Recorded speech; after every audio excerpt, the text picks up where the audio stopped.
गेल्या काही आठवड्यांपासून आपण इब्री लोकासपत्र 11वा अध्याय या अध्यायावर प्रभूच्या सहाय्याने आपण अभ्यास करीत आहोत. आणि खरोखर देवाने अद्भुतरित्या आपल्याला या विषयावर अभ्यास करण्यासाठी मदत केली आहे. त्याच्या पवित्र आत्म्याच्या सामर्थ्याने चालवलेलं आहे.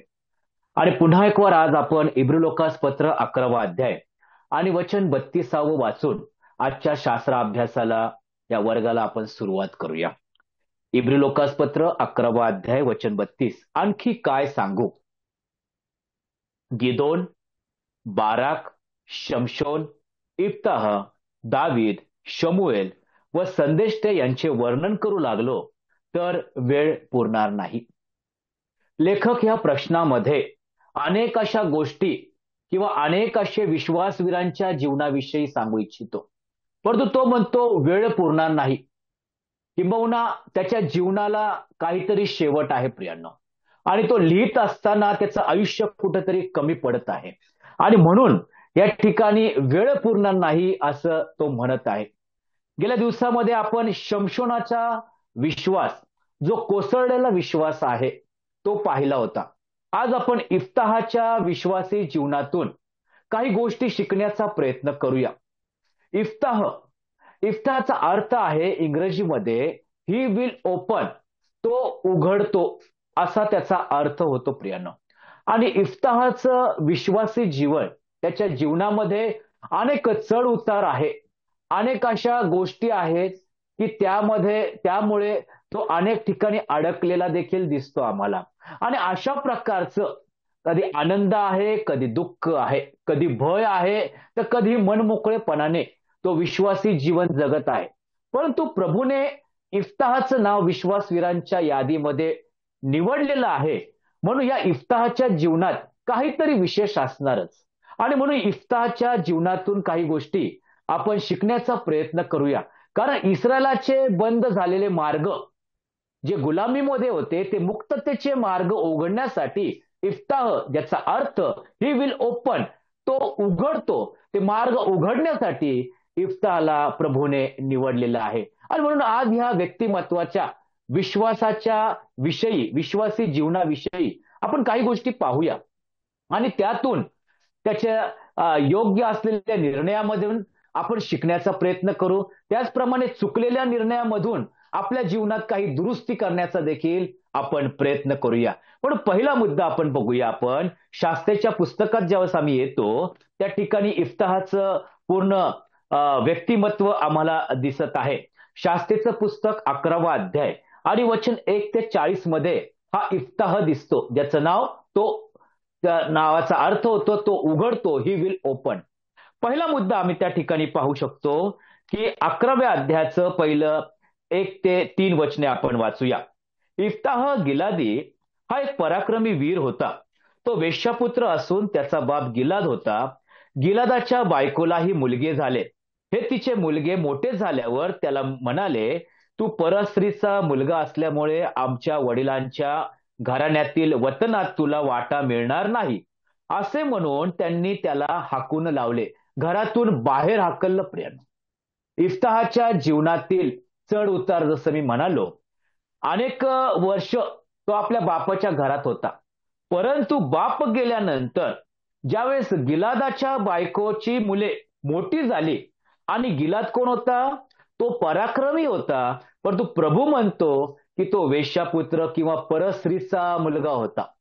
आणि अशा प्रकारे एका बाजूला गिलादाची मुले ती मोठी झाली, या परस्त्रीचा मुलगा देखील मोठा झाला, परंतु संख्याबळ गिलादाच्या बायकोच्या मुलांचं होतं. आणि त्यांचं वर्चस्व आता कुणावर आहे? तर इफ्ताहावर आहे. प्रियांनो, इफ्ताहावर त्यांनी अशा प्रकारे वर्चस्व गाजवलेलं आहे की त्याला भय वाटलं त्यांचं.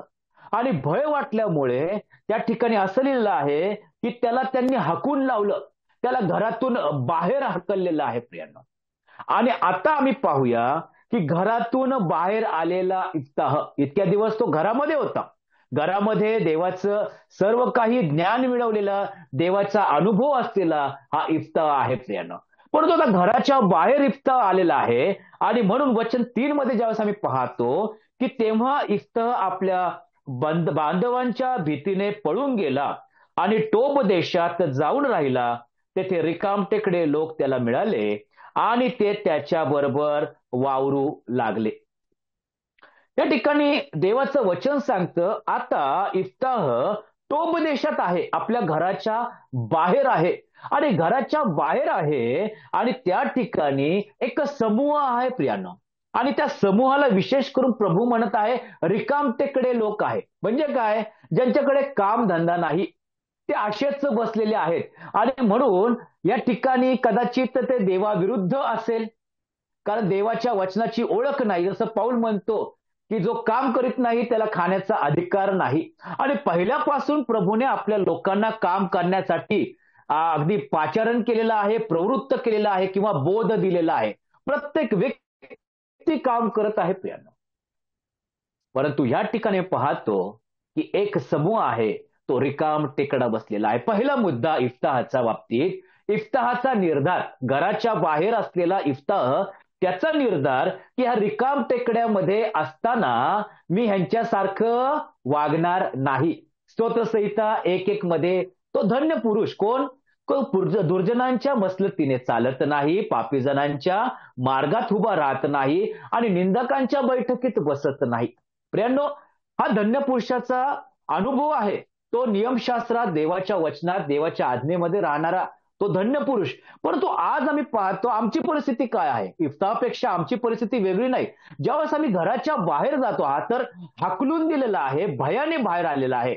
आज आम्ही व्यवसायाच्या दृष्टिकोनातून, नोकरीच्या दृष्टिकोनातून किंवा आमची लेकरं शैक्षणिक दृष्टिकोनातून घराच्या बाहेर जातात आणि अनेक असे रिकाम टेकडे किंवा देवाविरुद्ध असलेले समूह त्यांच्या आजूबाजूला असतात प्रियानो. आणि अशा परिस्थितीमध्ये आमचा किंवा आमच्या कुटुंबातील कोणत्याही सदस्याचा अनुभव काय आहे? या ठिकाणी देवाचं वचन सांगतं की रिकामटेकडे लोक त्याला मिळाले, त्याच्याकडे आले प्रियांनो, आणि ते त्याच्याबरोबर वावरू लागले. म्हणजे आता इफ्ताह चाललाय आणि इफ्ताहच्या आजूबाजूला कोण आहे? देवाची लोक नाही प्रियांनो, तर रिकामटेकडे लोक आहेत. परंतु प्रभूचं वचन सांगतं, त्यामध्ये इंग्रजीमध्ये तिसरा अध्यायाचा शेवटचा भाग असा आला आहे की इफ्ताह का अनुसरण करने लगे. इफ्ताह का अनुसरण करने लगे. इफ्ताह उनका अनुसरण नहीं करने लगा, तो इफ्ताह का अनुसरण करने वाले हे लोक आम्हाला दिसतात, रिकाम टेकडे लोक. आमचा अनुभव पण तोच पाहिजे. आज जगामध्ये असताना आज आमचं अनुकरण करणारे लोक होणं गरजेचं आहे. परंतु दुःखाची गोष्ट, ह्या विश्वासी जीवनामध्ये जगत असताना अशा अनेक समुदायामध्ये ज्यावेळेस आम्ही येतो, त्यावेळेस आमचं बोलणं, चालणं, विचार करणं हे सर्व त्या लोकांसारखं होतं प्रियानो. परंतु इफ्ताहाचा निर्धार काय आहे? जरी रिकाम टेकड्यांच्या इकडे आलो, जरी भयाने आलो, जरी आता मी मोकळा आहे, आता ह्या परिस्थितीमध्ये माझा कोण नाही, परंतु हे रिकाम टेकडे माझ्या आजूबाजूला आहे, हे मला मिळालेले आहेत. परंतु एक आहे, या रिकाम टेकड्यांसारखा मी बनणार नाही. हा निर्धार त्याने ठेवलेला आहे. तो प्रभूप्रती प्रामाणिक राहिला, तो प्रभूप्रती विश्वासी राहिला. तर अनेक जण मी पाहतो की ते ह्या देवाच्या नादी लागले. शल्मोनाविषयी पाहतो की तो आपल्या बायकांबरोबर का कुठे त्या ठिकाणी आम्ही पाहतो की विधर्मी असे जे देव आहेत त्यांच्या नादी लागलेला दिसतो. प्रियानो, संगत आम्हाला कुणाच्या तरी नादी लावते प्रियानो. हा अनुभव प्रियानो हे जग आम्हाला देतं. आणि म्हणूनच ज्यावेळेस आमची लेकरं कोणत्या समुदायात आहे, समूहात आहे, त्यांच्या भाषेवरून आम्हाला कळतं की आमची लेकरं कोणाबरोबर वाढत आहेत. जर देवाच्या लेकरांबरोबर वाढतात, संडे स्कूलची लेकरं ती मोठी झाली, ती तरुण झाले, त्यांच्यावर असेल तर त्याच्या मुखामध्ये देवाची वचने असू शकतात. परंतु जगिक मुलांमध्ये जर लेकरं वाढली, त्यांच्या बोलीमध्ये कुठंतरी जग दिसतं प्रियानो. आणि म्हणूनच पाऊल म्हणतो रोमकरीतील मंडळीला की जगासारखं समरूप होऊ नका, तर मनाच्या नवीकरणाने रूपांतर होऊ द्या. प्रियानो, आज आम्ही ह्या जगामध्ये जगत असताना एक निर्धार असावा. जसं गीतकार म्हणतो, मी कुठेही असो ख्रिस्त माझ्यामध्ये दिसो. माझं अनुकरण करणारे लोक असावे. पाऊल म्हणतो माझं अनुकरण करा, कारण मी ख्रिस्ताचं अनुकरण केलेलं आहे, कारण तो योग्य आहे, तो पवित्र आहे, तो विश्वसनीय आहे. आज तो गुण माझ्यामध्ये असणं गरजेचं आहे. मी घराबाहेर असताना माझं जगाने माझं अनुकरण करणं हे अपेक्षित आहे प्रभूला. परंतु अनेक वेळा कुठेतरी आम्ही जगाचं अनुकरण करणारे लोक होतो प्रियांनो. ज्यांचं तारण झालं नाही अशा नातेवाईकांच्या घोळक्यामध्ये ज्यावेळेस आम्ही येतो. अनेक असे विधी परंपरा आहेत. मग कुठेतरी आमचे लोक हळदीने माखलेले देखील आम्हाला दिसतात. अनेक ठिकाणी जिथे नसावे तिथे आमचे विश्वासणारे दिसतात प्रियांनो. प्रभूला या सर्व गोष्टी पाहून दुःख होतं. इफ्ताहाकडे प्रभू आज म्हणतो पहा, त्याच्या भावांनी त्याला हाकलून दिलं. तो भयाने जरी गेला परंतु प्रभूचं भय त्याच्या मनामध्ये आहे. तो म्हणाला की मी प्रभूच्या विरुद्ध वागणार नाही. जरी रिकामटेकडे माझ्या आजूबाजूला आहे तरी सुद्धा मी या लोकांसारखं वागणार नाही. प्रभूचं वचन सांगतं, इफ्ताह का अनुसरण करने वाले वो लोग हो गए. प्रियांनो, ज्यावेळेस आम्ही पाहतो की दानिएलाच्या पुस्तकात पहिला अध्याय 8व्या वचनामध्ये या सर्वांना गुलाम म्हणून त्या ठिकाणी ते गेलेले असते ना बाबेलमध्ये, त्यावेळेस या गुलामीमध्ये असताना त्यांचे निर्धार काय आहे बघा बरं. आठवं वचन, राजा खात असे ते मिष्टान्न व पीत असे तो द्राक्षरस, यास आपणास विटाळवू नये म्हणून दानिएलाने मनाचा निश्चय केला. म्हणजे दानिएलाने मनाचा निश्चय केला, त्याचबरोबर शद्रक, मेशक, अबेदनगो यांनी देखील मनाचा निश्चय केला की आम्ही हे काही खाणार नाही. आम्ही त्याच्याद्वारे काय होईल, अशुद्ध होईल किंवा आम्हाला विटाळ होईल आमचा. तर आम्हाला काय करा, शाखांना द्या आणि पाणी द्या. आणि आम्ही पाहतो की त्याचा परिणाम कसा झाला. त्यांची निवड करण्यात आली. प्रियांनो, निर्धार आम्ही कोणत्या परिस्थितीत आहोत. आज जगामध्ये असलेला इफ्ताह निर्धार एकच आहे की मी प्रभूप्रती विश्वासी जीवन जगणार किंवा प्रामाणिक राहणार. दानिएल म्हणतो मी गुलामीत आहे. आज माझ्यावर या राजाचं, या सर्व सैनिकांचं वर्चस्व आहे, तरी सुद्धा मी मनाशी एक निश्चय केलाय, निर्धार केलाय की राजा जो खातोय ते मी खाणार नाही. मी माझं विटाळ होईल, तर मला त्या ठिकाणी शाखांना द्या. आम्ही पाहतो उत्पत्तीच्या ग्रंथामध्ये काका आणि पुतण्याची जोडी अब्राम आणि लोट त्या ठिकाणी ते चाललेले आहेत. आणि चालता चालता आम्ही पाहतो की कुठेतरी त्यांच्या गुराख्यांची भांडणं झाली, तंटा झाला आणि ते वेगळे झाले. परंतु ज्यावेळेस लोट 19व्या वचनामध्ये आम्ही पाहतो की त्यांनी सदोमाची निवड केली आणि सदोमाच्या निवडीनंतर त्या ठिकाणी सदोमाच्या लोकांबरोबर वेशीत बसलेला लोट आम्ही पाहतो. प्रियांनो, जसजसं खाली येतो तसतसं लोटाची परिस्थिती आम्ही पाहतो की जे देवदूत त्याच्याकडे आले होते, त्याच्या घरी गेले, मग ते हंगामा, तो सर्व गोष्टी आम्हाला माहिती आहे. आणि त्यावेळेस ते लोक, जे सदोमाचे लोक होते, ज्यांच्या बरोबर तो बसला होता, त्याच्या विरुद्ध बोलू लागले की त्यांच्या अगोदर तुझ्याकडेच आम्ही पाहतो, तू आमच्यामध्ये काही दिवसांसाठी राहायला आलेला आहे, तू आमच्यावर काही न्यायाधीशपणा गाजवतो काय. अशा प्रकारचे लोटा विरुद्ध वक्तव्य आम्हाला त्या ठिकाणी दिसतात. प्रियांनो, निर्धार आमचा असावा, बरे मी सदोमाची निवड केली, परंतु जे शिक्षण मला माझ्या काकाकडून, अब्रामाकडून मिळालेलं आहे, जो अनुभव मी देवाचा घेतलेला आहे, त्या सर्व अनुभवातून जात असताना त्या सदोमाच्या दुष्ट लोकांबरोबर जरी मी असलो तरी सुद्धा मी तसं वागावं नाही, त्यांच्याबरोबर बसावं नाही, तर माझे वेगळे विचार असावेत. प्रियांनो, असा कुठे निर्धार लोटचा असणं गरजेचं होतं. परंतु तो निर्धार त्याने केला नाही, तो निश्चय केला नाही. आणि परिणाम आम्ही पाहतो की ज्या लोकांबरोबर होता ते त्याच्यावर उलटले. परंतु अब्रामाच्या जीवनात आम्ही पाहतो की उत्पत्ती 23 मध्ये जसं आम्ही पाहिलं की सारा गेली आणि मग आम्ही पाहतो की अब्राम म्हणतो मी तुमच्यामध्ये उपरी आहे, मला कब्रस्तान पाहिजे, मी तुमच्यामध्ये परराष्ट्रीय आहे. परंतु ते लोक काय म्हटले की आमच्यामध्ये आपण एक देवाचे सरदार असे आहात. देवाचं गौरव अब्रामाच्या द्वारे झालं. प्रियांनो, मी ज्या ठिकाणी राहत आहे, मी स्वतःला उपरी किंवा परराष्ट्रीय समजणं अतिशय महत्वाचं आहे. या जगापासून मला वेगळं व्हायचंय, हा निर्धार असणं गरजेचं आहे. या जगाच्या रीतिरिवाजाप्रमाणे, चालीरीतीप्रमाणे, विचारांद्वारे आम्हाला चालायचं नाही. इफ्ताह भीतीदायक वातावरणातून त्या ठिकाणी घराच्या बाहेर गेला, परंतु तो त्यांच्यासारखा झाला नाही. परिणाम काय झाला बघा बरं. त्याने आपलं चारित्र्य शुद्ध राखलं, देवाच्या विरुद्ध न वागता विश्वासी जीवन जगला. आणि जर आम्ही पाहिलं की 11वा अध्याय शास्त्राचा आणि 11वं वचन, त्याचा परिणाम काय झाला. ज्या लोकांपासून तो दूर गेला होता किंवा ज्या लोकांनी त्याला हाकलून दिलं होतं, आता वेळेनुसार सर्व भाग पाहणार नाही, परंतु त्या लोकांनी त्याला पुन्हा बोलवलं आणि वचन 11 मध्ये मग इफ्ताह गिलादाच्या वडीलजनांबरोबर गेला. लोकांनी त्याला आपला प्रमुख व सेनापती नेमले. तेव्हा इफ्ताहने आपले सगळे म्हणणे मिस्पा येथे परमेश्वरासमक्ष परत बोलून दाखविले. काही भाग आहे सर्व गोष्टींचा, परंतु आम्ही पाहतो की ज्या लोकांनी हाकलून दिलं होतं त्या लोकांनी परत इफ्ताहला बोलून आणलं आणि काय केलं? त्यांचा प्रमुख केलं, त्यांचा सेनापती प्रियांनो केलेला आहे. प्रियांनो, ज्या वेळेस मी निर्धार करतो की मी प्रभूप्रती विश्वासी राहील, पवित्र जीवन जगण्याचा प्रयत्न करेल, त्यावेळेस हा निर्धार मला प्रभू कुठेतरी पुढे घेऊन जातो. इफ्ताह रिकामटेकड्या लोकांबरोबर होता, परंतु आता कुठे आहे? वडीलजनांबरोबर आहे. वडीलजनांचा प्रमुख आहे, तो सेनापती आहे. रिकामटेकड्यांचा प्रमुख झाला होता, परंतु आता प्रभूने त्याला वडीलजनांचा प्रमुख आणि सेनापती केलेला आहे. प्रियांनो, इफ्ताहचा निर्धार हा आमचा निर्धार असणं अतिशय महत्वाचं आहे. दुसरा मुद्दा आपण पाहूया. वचन 11वा अध्याय आणि पहिलं वचन. तो एक पराक्रमी वीर होता. या ठिकाणी त्याच्या पराक्रमाविषयी काही लिहित तर नाही, परंतु प्रभूचं वचन सांगतं की तो पराक्रमी वीर होता. म्हणजे तो ज्यावेळेस त्या ठिकाणी होता गिलादामध्ये, त्यावेळेस तो कदाचित अनेक पराक्रम केले असेल, अनेक युद्ध केले असेल, म्हणून तर प्रभू म्हणत आहे एक पराक्रमी वीर होता. परंतु ज्यावेळेस वडीलजनांनी त्याला प्रमुख आणि सेनापती केलं, त्याच वचन 12वं वचन बघा बरं, 11वा अध्याय 12वं वचन.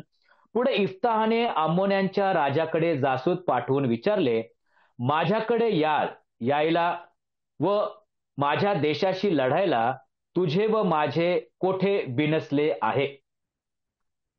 अम्मोन्यांच्या राजाने इफ्ताहाच्या जासूदांना म्हटले, इस्रायल लोक मिसर देशाहून आले तेव्हा अर्नोन नदीपासून यब्बोक व यर्देन या नद्यांपर्यंतचा माझा प्रदेश त्यांनी हिरावून घेतला. आता तो मुकाट्याने परत करा. आता बघा बरं, इफ्ताहाकडे पावर आलेली आहे, वडीलजन आलेले आहे, सर्व आलेलं आहे. परंतु प्रभू म्हणतो की तो जो पराक्रमी वीर जरी होता, आता त्याच्याकडे पूर्ण सामर्थ्य आलेलं आहे, परंतु त्याच्यामध्ये धीर दिसतोय. तो लगेच अम्मोन्यांशी लढावायला तयार नाही किंवा अम्मोन्यांशी लगेच त्याने तलवार उचलली नाही. तर तो विचारणा करतोय की माझ्याकडे यायला व माझ्या देशाशी लढायला तुझे व माझे कोठे बिनसले आहे? त्याला प्रश्नाचं उत्तर पाहिजे की हे लढायला माझ्याकडे येत आहेत, याचं कारण काय आहे? प्रियांनो, विश्वासी जीवनामध्ये धीर असणं गरजेचं आहे. कुणीतरी माझ्याविषयी काहीतरी बोलतंय, त्याच्या मागे काहीतरी इतिहास असावा. प्रियांनो, ह्या ठिकाणी तो धीराने पुढे जात आहे. बघा बरं, वचन 14 मध्ये देखील इफ्ताहाने अम्मोन्यांच्या राजाकडे पुन्हा जासूदाच्या हाती निरोप पाठविला. तो असा, इफ्ताह म्हणतो, इस्रायलने मोवाबाचा देश घेतला नाही किंवा अमोनी लोकांचाही देश घेतला नाही. वचन 15 वाचलं मी. प्रियांनो, पुन्हा जासूद पाठवले. एकदा जासूद पाठवले, त्याला उत्तर आलं की तुम्ही आमचा देश हिरावून घेतला. खऱ्या अर्थाने प्रभूने सर्व काही गोष्टी त्यांना दिलेले होते. या ठिकाणी पुन्हा तो जासूद पाठवतो आणि तो म्हणतो की आम्ही काहीही तुमचं घेतलेले नाही. प्रियांनो, धीर असणं गरजेचं आहे. एखादी गोष्ट आपण करत असताना आमच्या जीवनात धीर असावा. प्रियांनो, याकोबाच्या पुस्तकामध्ये 1 अध्याय आणि 3 ते 4 या वचनांना जर बघितलं तर याकोब म्हणतो, तुमच्या विश्वासाची पारख उतरल्याने धीर उत्पन्न होतो. म्हणजे काय? की विश्वासी जीवन जे जगत आहे त्या विश्वासाची जर पारख उतरली तर आम्हाला धीर उत्पन्न होतो. पहिली गोष्ट, धीर उत्पन्न होतो. आणि धीराला आपले कार्य करू द्या असं नाही लिहिलं, धीराला आपले कार्य पूर्ण करू द्या. म्हणजे काय? की धीराला सर्व नेतृत्व करू द्या, म्हणजे तो आपलं कार्य पूर्ण करेल.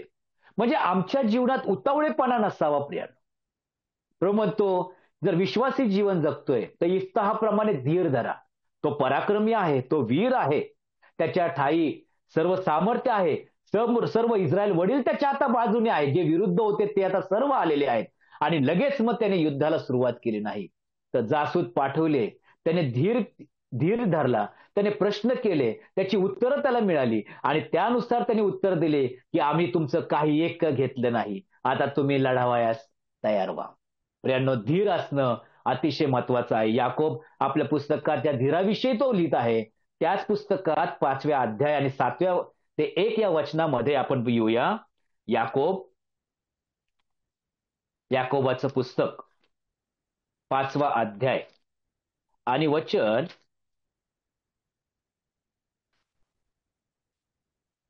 7 ते 1 आपण वाचूया. त्या ठिकाणी असं लिहिलं आहे, अहो बंधूंनो, प्रभूच्या आगमनापर्यंत धीर धरा. पहा, शेतकरी भूमीच्या मोलवान पिकाची वाट पाहत असता त्यास पहिला व शेवटला पाऊस मिळेपर्यंत त्याविषयी तो धीर धरतो. तुम्हीही धीर धरा, आपली अंतःकरणे स्थिर करा, कारण प्रभूच्या आगमनाची वेळ आली आहे. बंधूंनो, तुम्ही दोषी ठरू नये म्हणून एकमेकांविषयी कुरकुर करू नका. पहा, न्यायाधीश दाराजवळ उभा आहे. बंधूंनो, जे संदेष्टे प्रभूच्या नावाने बोलले त्यांचे दुःख सहन व त्यांचा धीर ह्याच्याविषयी कित्ता घ्या. पहा, ज्यांनी सहन केले त्यांना आपण धन्य म्हणतो. तुम्ही इयोबाच्या धीराविषयी ऐकले आहे. या ठिकाणी प्रभू म्हणत आहे याकोबाच्या द्वारे धीराविषयी. किती वेळा धीर शब्द आलेला आहे? 1, 2, 3, 4 आणि 5. 5 वेळा धीर शब्द आलेला आहे. आणि म्हणून प्रभू म्हणतो आगमनापर्यंत आम्हाला धीर धरायचा आहे. शेतकऱ्याचं उदाहरण आहे, या ठिकाणी संदेष्ट्यांचं उदाहरण आहे, या ठिकाणी देवाच्या लोकांचं उदाहरण आहे. इयोबाच्या विषयी देखील प्रभू सांगत आहे की इयोबाच्या धीराविषयी तुम्ही ऐकलेलं आहे. काय आहे इयोबाचा धीर? परीक्षेमधून गेला, सर्व गेलं, फक्त पत्नी त्याच्याबरोबर होती. आणि अशा परिस्थितीमध्ये इयोबाने प्रभूप्रती विश्वासाने धीर धरला. आणि ज्यावेळेस आम्ही पाहतो इयोबाच्या पुस्तकात 42व्या अध्याय आणि 10 ते 16 वचनामध्ये जे काही गमावलं होतं, मालमत्ता असो किंवा लेकरं असो, प्रभूने दुपटीचा आशीर्वाद त्या इयोबाला दिलेला आहे. प्रियांनो, शास्त्राच्या पुस्तकामध्ये इफ्ताहाने धीर धरला आणि त्याचा परिणाम काय आहे बघा बरं. वचन 27 मध्ये, मी तुझा काही गुन्हा केला नाही तरी माझ्याशी लढून तू माझ्यावर अन्याय करीत आहेस. न्यायाधीश परमेश्वर हा इस्रायल लोक व अम्मोनी लोक यांचा आज न्याय करो. इफ्ताहाचा धीर काय आहे? इफ्ताहाचा धीर हा विश्वासाचा आहे प्रियांनो. आणि सर्व परिस्थिती, मी पराक्रमी आहे, मी वीर आहे, मी वडीलजनांचा, इस्रायल वडीलजनांचा मी सेनापती आहे, मी प्रमुख आहे, माझ्याकडे बळ आहे, माझ्याकडे सामर्थ्य आहे, मला काही नको. ही सर्व परिस्थिती आता मी माझ्या परमेश्वराच्या हाती सोपवतो. तो न्यायाधीश आहे, तो आपला न्याय करो. प्रियांनो, धीराचे बोल किती सुंदर आहे प्रियांनो.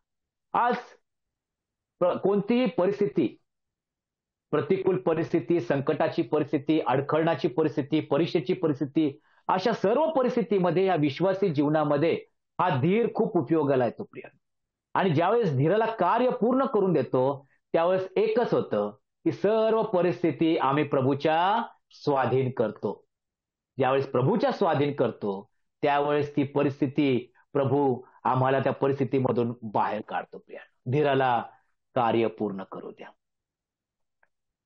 इफ्ताहाचा धीर आपण पाहिला आणि मग आपण पाहूया इफ्ताहाचे शब्द.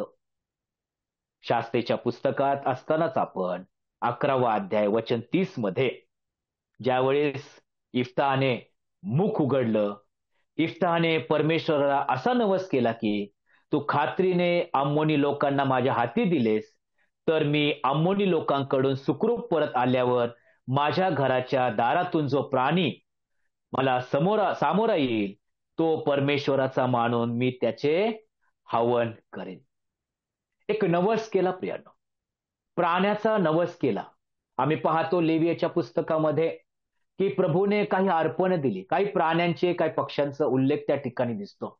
प्रभूने नेमून दिलेली अर्पण असताना कोणत्याही त्या नेमून दिलेल्या निवडलेल्या अर्पणापैकी कोणत्याच प्राण्याचा उल्लेख त्या ठिकाणी नाही. आणि असं लिहिलेलं आहे की माझ्या घरातून जो पहिला प्राणी दारातून बाहेर येईल तो मी तुला अर्पण करील, तो परमेश्वराचा असेल. प्रियांनो, इफ्ताहाचे शब्द अतिशय भयानक आहे प्रियांनो. स्तोत्रसंहिता त्या ठिकाणी 141वा अध्याय 3रं वचन प्रभूचं वचन सांगतं. स्तोत्रकर्ता म्हणतो, हे परमेश्वरा माझ्या मुखावर पहारा ठेव. आमचे शब्द काय आहे? इफ्ताचे शब्द काय आहे? आमचे शब्द विचारपूर्वक असणं गरजेचं आहे. त्याने मुखावर पहारा न ठेवता, जे नेमून दिलेले अर्पणांपैकी एखाद्या अर्पणाचं नाव न घेता, तो अविचाराने विचार न करता म्हणतो, की माझ्या दारातून, घराच्या दारातून जो प्राणी येईल, तो तुला मी अर्पण करणार. कोण आलं? वचन 34 मध्ये आम्ही पाहतो, की इफ्ताह मिस्पा येथे आपल्या घरी आला, तेव्हा त्याची मुलगी डफ वाजवीत व नाचत त्याला सामोरी आली. ती त्याची एकुलती एक मुलगी होती. तिच्याविषयी त्याला दुसरा मुलगा आणि मुलगी अथवा मुलगी नव्हती. एकुलती एक मुलगी, ना तिच्या मागे कोण भाऊ तिचा किंवा बहीण नाही. एकुलती एक मुलगी दारातून आपल्या बापाच्या स्वागतासाठी त्या विजयोत्सवामध्ये ती डफ वाजवीत आलेली आहे. त्या ठिकाणी पाहतो की वचन 35, तिला पाहताच आपली वस्त्रे फाडून तो म्हणाला, हाय हाय मुली, तू माझे मन खचविले आहे, तू माझ्यावर मोठे संकट आणले आहे. परमेश्वराला मी शब्द दिला आहे, आता मला माघार घेता येत नाही. एकतर अविचाराने बोललेला इफ्ताह आम्हाला दिसतो, परंतु आता तो माघार घेणार नाही, म्हणजे प्रभूच्या प्रती तो प्रामाणिक देखील दिसतो. प्रियांनो, गणनाच्या पुस्तकात 30वा अध्याय आणि वचन 2 मध्ये आम्हाला दिसतं, की एखाद्या पुरुषाने परमेश्वराला जर नवस केला, तर त्याने तो मोडू नये. तो जे काही बोलला त्याप्रमाणे त्याने करावे. इफ्ताह जो पुरुष होता, त्या पुरुषाने जो नवस बोलला, त्या नवसाला किंवा ते शब्दाला तो जागला आणि त्याप्रमाणे त्याने करावे. जे प्रभूची आज्ञा होती, ती आज्ञा त्याने त्या ठिकाणी आम्ही पाहतो, की शास्त्रेच्या पुस्तकात 11 अध्याय 39 वचनामध्ये 2 महिन्यानंतर ती आपल्या बापाकडे परतली, तेव्हा नवस केल्याप्रमाणे त्याने तिच्या बाबत केले. एकुलती एक मुलगी बापाच्या डोळ्यासमोरून दूर झाली, नाहीशी झाली. प्रियांनो, इफ्ताहच्या विश्वासी जीवनातून अनेक अशा गोष्टी आम्हाला शिकायला मिळतात. जसं आम्ही पाहिलं, की इफ्ताह भीतीने घराच्या बाहेर जरी असला, जगामध्ये असला, रिकामटेकडे लोकांमध्ये असला, तरी सुद्धा मी माझं विश्वासी जीवन सोडणार नाही. मी माझ्या प्रभूशी प्रामाणिक राहणार. मी माझं चारित्र्य शुद्ध ठेवणार. मी कोणतीही अपवित्र गोष्ट स्वीकारणार नाही आणि त्याद्वारे मी कोणत्याही प्रकारे प्रभूला दुःख देणार नाही. आणि अशा प्रकारचा निर्धार इफ्ताहचा आहे आणि त्याचा परिणाम आम्ही पाहतो, की काही काळ रिकामटेकडे त्याच्या आजूबाजूला, परंतु काही काळानंतर त्या निर्धारामुळे इस्रायलचे वडील जनांचा तो प्रमुख आणि सेनापती झाला. एक मुद्दा तो बघितला. दुसरी गोष्ट, इफ्ताहचा धीर देखील बघितला. मी पराक्रमी आहे, मी वीर आहे, मी बलवान आहे, मी प्रमुख आहे, मी सेनापती आहे, सर्व एका बाजूला. धीराला कार्य करण्यास त्याने सांगितलं. आणि आम्ही पाहतो की सर्व परिस्थिती जो धीर देणारा ख्रिस्त आहे किंवा प्रभू आहे, त्या न्यायाधीशाच्या हाती त्याने सर्व काही परिस्थिती सोपून दिली. माझ्या हातात आता काहीच नाही. आणि तिसरी गोष्ट, जे इफ्ताहचे शब्द ते खास करून विश्वासणाऱ्यांना शिकवत आहे, की विश्वासी जीवनामध्ये जगत असताना प्रभू जसा म्हटला, होय तर होय, नाही तर नाही म्हणा. माझ्या मुखावर पहारा ठेव प्रभू आज, कारण माझ्या मुखातून असा कोणताही शब्द न जावो की एखाद्याचं नुकसान होईल. इफ्ताहच्या मुलीचं नुकसान झालं. प्रियानो, जे प्रभूने आज्ञा दिली, नियम दिले, त्या अर्पणापैकी जर इफ्ताहने दिला असता, तर कुणाचंही नुकसान झालं नसतं. त्या अर्पणाद्वारे कदाचित म्हणण्यापेक्षा निश्चित प्रभूला आनंद झाला असता. परंतु ह्या ठिकाणी जरी त्याने नवस पूर्ण केला, तर माझा विश्वास आहे की प्रभूला ह्या नवसामध्ये आनंद झाला नसेल. प्रियांनो, ती एकुलती एक होती, परंतु एक आहे, ही एक बाजू इफ्ताहच्या शब्दाची, परंतु दुसरी बाजू त्याने आपला शब्द पाळला. त्याने आपल्या देवाने दिलेल्या आज्ञेचं पालन केलं आणि त्याने शब्द माघारी न घेता त्या शब्दाचं पालन करून त्या ठिकाणी त्याने त्याचा नवस पूर्ण केला. या 3 गोष्टी आपण आज शिकलो की इफ्ताहच्या विश्वासी जीवनातून. येणाऱ्या दिवसात या इफ्ताहच्या जीवनातून आम्ही जे शिकलेलो आहे त्याचं लागूकरण करून, जे चांगलं आहे ते लागूकरण करून, आणि जे काही चुकीचं इफ्ताह वागला आपल्या विश्वासी जीवनात, त्याच्यामध्ये दुरुस्ती करून आपल्या शब्दांमध्ये ते प्रभूचे कृपायुक्त शब्द आमचे असावेत, एखाद्याचं भलं करणारे शब्द असावेत. यासाठी प्रभू तुमचं आणि माझं सहाय्य करो. प्रभूने पुरवलेल्या ह्या विचारांबद्दल, शब्दांबद्दल प्रभूचे मी मनापासून आभार मानतो आणि तुम्हा सर्वांचे देखील प्रभूमध्ये आभार. धन्यवाद. आमेन.